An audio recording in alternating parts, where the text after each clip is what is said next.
Bonsoir, bienvenue sur cette vidéo. Aujourd'hui, on va parler de comment acheter votre premier bien immobilier aux États-Unis en tant qu'immigrant.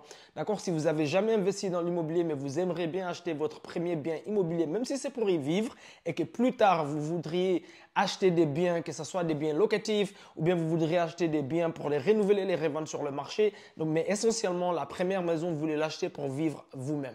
Alors, bienvenue sur ma chaîne. Mon nom, c'est Mamadou Lamine Diallo, investisseur immobilier temps plein ici aux États-Unis.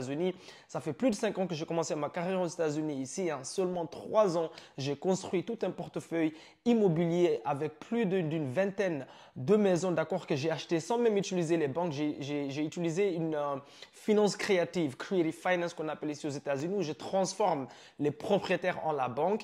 Puisque la stratégie que moi j'ai commencé avec, bien sûr, c'est de trouver les propriétaires moi-même et de négocier avec eux. D'accord? Et au début, j'ai appris qu'il y avait une stratégie ici aux États-Unis qu'on appelle wholesaling real estate. D'accord? Cette stratégie, vous trouvez des propriétaires en détresse avec des maisons peut-être qui sont lapidées ou bien ils sont en détresse financière. Vous les mettez sous contrat à des prix réduits et vous pouvez vendre ces contrats pour du cash au début. Et ma première année, je me suis fait une histoire de 115 000 $. Après, j'ai commencé à acheter des biens immobiliers. D'accord? Donc, abonnez-vous sur la chaîne. Laissez un commentaire et abonnez-vous aussi pour que vous ne ratez pas quand je mets des nouvelles vidéos. Alors, quelle est la bonne manière d'acheter son premier bien immobilier si vous avez jamais acheté encore un bien immobilier aux États-Unis? La première des choses, on va commencer par parler de ce qu'il ne faut pas faire. D'accord? Ici, je m'adresse spécifiquement aux gens qui gagnent peut-être moins de 100 000 $ par an, que ce soit via un salaire ou bien que vous avez votre petit business, peu importe, mais moins de 100 000 $ et vous avez aussi un profil de crédit ou bien vous comptez créer votre profil de crédit. Parce qu'aux États-Unis, à part si vous êtes un ministre d'Afrique ou bien vous êtes un millionnaire, multimillionnaire, même ceux-là, ils n'achètent pas des maisons cash aux États-Unis, ou bien un des ministres en Afrique, c'est votre oncle, d'accord? Vous allez devoir passer par la banque. Donc, ils vont vous demander votre profil de crédit. Ici aux États-Unis, c'est comme ça que leur système financier fonctionne. Et ils vont vous demander vos fiches de paye, d'accord? Et c'est par rapport à votre profil qu'ils vont vous donner, d'accord, le financement pour financer votre bien immobilier si vous voulez acheter un bien immobilier, peu importe dans quel état où vous êtes. D'accord? Alors, il y a la mauvaise manière d'acheter votre première maison et il y a la bonne manière d'acheter votre première maison. On va commencer par la mauvaise manière. La mauvaise manière, c'est l'erreur que beaucoup de gens font à cause d'accord, des publicités qu'on a tous entendues ou bien l'institution scolaire aux États-Unis. Ils ont beaucoup vendu le rêve que acheter une maison ou vivre, c'est un investissement. C'est absolument, absolument pas un investissement. L'achat d'une maison ou vivre, et je parle d'une maison individuelle, où il n'y a que vous qui y vivez, votre famille, vos enfants, peut-être avec votre femme, votre mari ou bien vous tout seul, mais il n'y a que vous qui y vivez et vous payez des dépenses tous les mois parce que vous avez, si vous empruntez via la banque, bien sûr, vous avez les dettes mensuelles.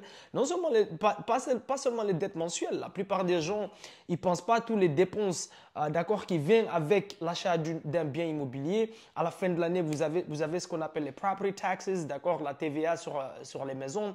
Si quelque chose se gâte dans la maison, que ce soit des toilettes bouchées, que ce soit le toit, la ventilation, c'est vous qui réparez puisque la maison vous appartient, bien sûr. Ce n'est pas quelqu'un d'autre qui va réparer. Contrairement à si vous êtes en train de louer, s'il y a des toilettes qui sont bouchées, d'accord, s'il y a le toit qui commence à couler, machin, ce n'est pas votre problème. Pourquoi? Parce que ce n'est pas votre maison. On est d'accord, c'est le propriétaire qui va réparer. Donc, votre seule dépense, c'est le loyer. Mais si la maison vous appartient, si quelque chose se gâte, devinez quoi? C'est vous qui devez payer. Donc, les frais, quand les gens commencent à comparer, louer et acheter une maison individuelle là où ils vivent, ils disent « Ouais, mais je suis en train de payer un loyer, je gaspille beaucoup d'argent, machin, machin. Je pourrais prendre cet argent-là du loyer et acheter une maison. » Tu es en train de comparer orange et pomme. Ça, c'est la première des choses. Parce que quand tu achètes une maison, les dépenses qui sont incluses dedans, ce n'est pas que, d'accord, le paiement mensuel sur ta dette. Ça, c'est la première des choses. Il y a beaucoup plus de dépenses. Deuxième des choses, c'est que la banque, ils ont fait une étude. Statistiquement, ils savent que la plupart des familles qui achètent des maisons ne vivent pas dans ces maisons-là plus de 7 ans. Donc, environ à la 7e année, la plupart des familles, c'est soit ils ont besoin d'une maison plus grande, d'accord, parce qu'ils ont plus d'enfants ou bien ils ont de la famille qui déménage, donc ils ont besoin de plus de chambres. Donc, ils vendent cette maison-là, la plupart des gens à perte. Et après, ils vont encore réemprunter une autre dette de 30 ans et racheter une autre maison plus grande. Ou bien il y a des familles, c'est pour acheter des maisons plus petites parce que les enfants ont déménagé et maintenant, ils n'ont plus besoin autant de chambres. Donc, ils ont besoin d'acheter une maison plus petite. Et donc, ils vendent cette maison-là, ils achètent une maison plus petite. Le problème, c'est quoi? C'est que si vous avez jamais emprunté de l'argent à la banque, d'accord, et vous ne savez pas comment est-ce qu'ils calculent leurs dettes. En général, en règle générale aux États-Unis, ils vous donnent des dettes de 30 ans. La banque vous donne des dettes de 30 ans. Si c'est une maison là où vous allez vivre, en général, ils vous donnent une dette fixe de 30 ans, que ce soit FHA, VA ou bien conventional. OK? Alors, les 10 premières années, en général, les 10 premières années, vous payez plus d'intérêt que de principal. Quand ils vous prêtent l'argent, bien sûr, il y a l'intérêt et le principal. D'accord? Donc, disons, ils vous prêtent 300 000, ils vous le prêtent à 4%. Vous avez le principal, les 300 000, et puis les 4% l'intérêt. Les 10 premières années, si vous faites les calculs, vous payez que 90%, c'est que de l'intérêt. Vous touchez à peine le principal. Donc, ils ont fait les calculs que si quelqu'un emprunte une dette de 30 ans et qu'il finisse par vendre la maison après 7 ans ou même 10 ans, eh bien, devinez quoi? Ils ont payé que l'intérêt. Et ceci s'adresse surtout à 99,9% des gens qui ne peuvent pas se permettre d'acheter des maisons qui vaut plus de 600 000 $. Parce que si vous achetez des maisons, si vous connaissez un peu, d'accord, un peu le business de l'immobilier ou bien que vous gagnez beaucoup niveau annuel, d'accord, donc les gens qui, disons les dentistes, les avocats, les médecins qui gagnent plus de 100 000 $ par an, ils peuvent se permettre d'aller dans des quartiers très très chics et acheter des maisons à partir de 600 000 $ qui vaut 600 000 $ ou bien plus. Pourquoi cela est très très important? Parce que si vous achetez des maisons qui vaut 600 000 $ ou bien plus, devinez quoi? La valeur de ces maisons-là augmente aussi beaucoup plus vite dans ces quartiers-là. La valeur, je parle. Donc vous achetez 600 000 aujourd'hui et dans 2 ans, 3 ans, 4 ans, la maison, elle vaut peut-être 750 000, elle vaut 700 000. Donc vous avez créé une liquidité, d'accord, sur votre maison. Donc ça c'est un investissement. Mais 99,9% des gens n'ont pas ces moyens-là. Ils n'ont pas ce genre de salaire. Donc, ils vont toujours acheter des maisons qui vaut 500 000 $ ou moins que 500 000 $. Et dans ces quartiers-là, en général, l'appréciation sur l'immobilier est beaucoup plus lente. Est beaucoup plus lente que dans les quartiers chics. D'accord? Pourquoi cela est signifiant? Parce que si vous achetez une maison et que vous la gardez que 7 ans et que vous voulez la vendre, ça veut dire que vous n'avez même pas encore créé assez de liquidité, d'accord, dépendant de ce que l'économie fait en ce moment-là, pour gagner beaucoup de profit sur votre bien.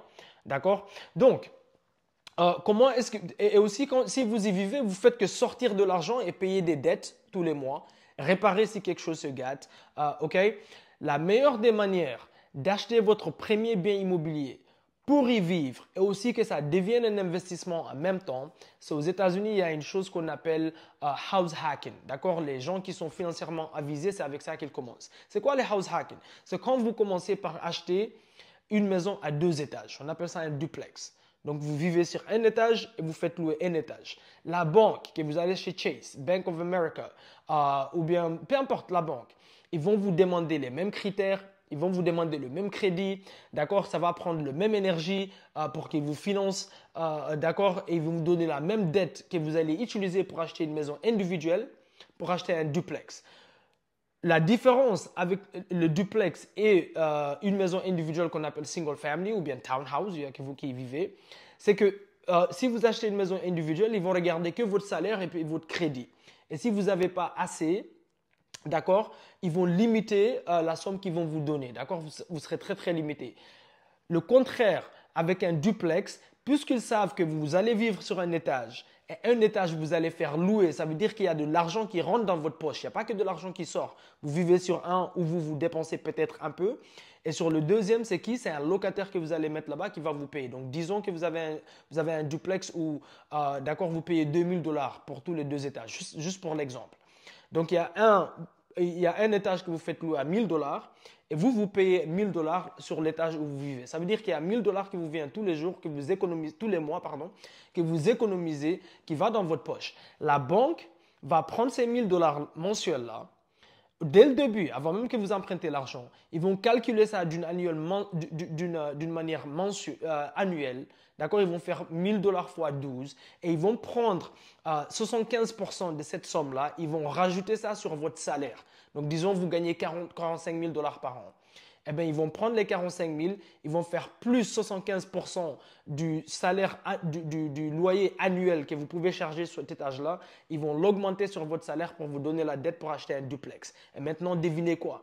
Votre première maison, c'est non seulement une maison où vous vivez, mais c'est aussi un investissement en même temps parce que ça vous ramène aussi de l'argent, ça ne fait pas que sortir de l'argent.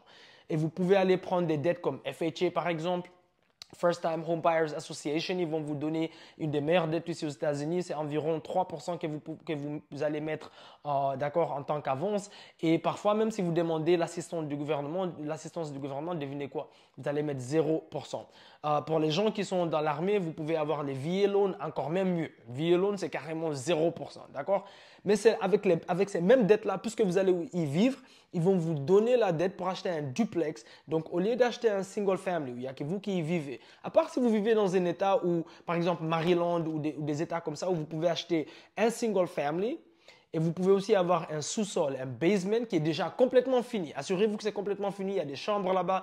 Ça a sa propre porte. C'est privé. Si vous faites louer le basement, le locataire peut rentrer lui-même par la porte de derrière. J'ai des maisons comme ça à Maryland, d'accord?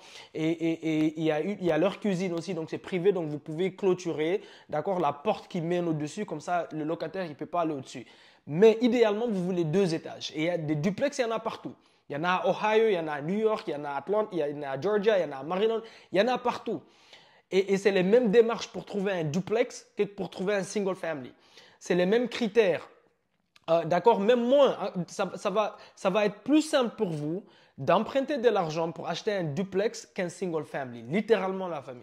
Pourquoi? Parce que comme je dis, comme la banque savent qu'avec un duplex, il y a de l'argent qui rentre, pas juste de l'argent qui sort, ils vont vous prêter un peu plus. Non seulement ça, ils vont considérer que c'est aussi un investissement. Donc, ils vont aussi vous prêter l'argent par rapport aux revenus que la maison va ramener. Alors que si vous achetez un single family, ils vont juste regarder votre salaire et ils veulent en général que votre salaire soit au moins 3 ou 4 fois plus que vos dettes mensuelles, inclus si vous avez une dette de voiture, dette de téléphone, tous vos dettes. Ils vont calculer tous vos dettes pour être sûr qu'après toutes ces dettes-là, vous êtes capable de payer la dette sur cette maison-là. Et la plupart des gens, la famille que je connais, je reçois beaucoup d'appels des débutants qui ont acheté, ou bien même des familles qui ont acheté ça depuis très longtemps, avant d'acheter une maison individuelle où il n'y a que eux qui vivent et ils font que dépenser tous les mois, payer des dettes. Devinez quoi? Ils avaient un seul travail. Et depuis qu'ils ont acheté la maison, maintenant ils ont 2 travails, 3 travails, 4 travails juste pour pouvoir payer la dette mensuelle. Donc, évitez cette erreur. C'est une arnaque et les banques, puisque c'est les banques aux États-Unis ici qui financent l'institution scolaire, qui donnent les dettes pour aller à l'école. Donc, c'est toute une institution qui travaille ensemble, qui essaye de vous convaincre d'aller vous mettre en dette et acheter des maisons individuelles et ils vous disent que c'est ça, the American Dream. C'est absolument ça, l'American Dream. C'est le rêve américain. C'est une arnaque totale.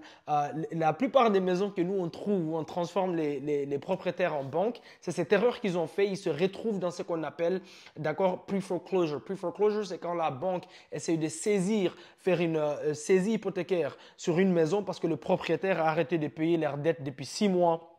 9 mois, 8 mois. Pourquoi? Parce qu'ils ont fait l'erreur de croire qu'un single family où il n'y a que eux qui y vivent, eh ben, c'était un investissement. Et un jour, ils ont perdu leur travail, ou bien ils traversent un divorce, ou bien ils peuvent juste plus suivre. Ils n'ont plus envie de faire cette boulot juste pour payer une seule maison et la maison ne leur ramène rien du tout. Et du coup, ils arrêtent de payer, la banque veut saisir la maison et nous, on les trouve avant que la banque saisisse la maison et on les aide et on achète la maison à des prix réduits ou bien parfois ils laissent la dette à leur nom, on transfère le titre. Mais ça, c'est une vidéo pour un autre jour. D'ailleurs, si vous êtes sur cette chaîne ici, j'ai fait plein de vidéos pour vous parler de la finance créative. D'accord? Comment est-ce que vous pouvez acheter des maisons ici aux États-Unis hors du marché sans passer par la banque, d'accord, en trouvant les propriétaires directement, tous les données sont publiques, vous négociez avec eux, d'accord, et vous n'avez même pas besoin de crédit à ce moment-là. On fait plein de choses comme ça, je fais plein de lives pour vous montrer. Donc, assurez-vous de vous abonner sur cette chaîne. Laissez un commentaire en dessous si vous avez pris n'importe quelle valeur, si vous avez appris quelque chose sur cette vidéo, si vous avez aimé, d'accord, si cette vidéo vous a rapporté quelconque valeur. Et n'oubliez pas de partager aussi et je vous vois à la prochaine vidéo. D'accord, je vais continuer à mettre des vidéos pour vous parler d'investissement immobilier ici aux États-Unis. Boum, boum, boum.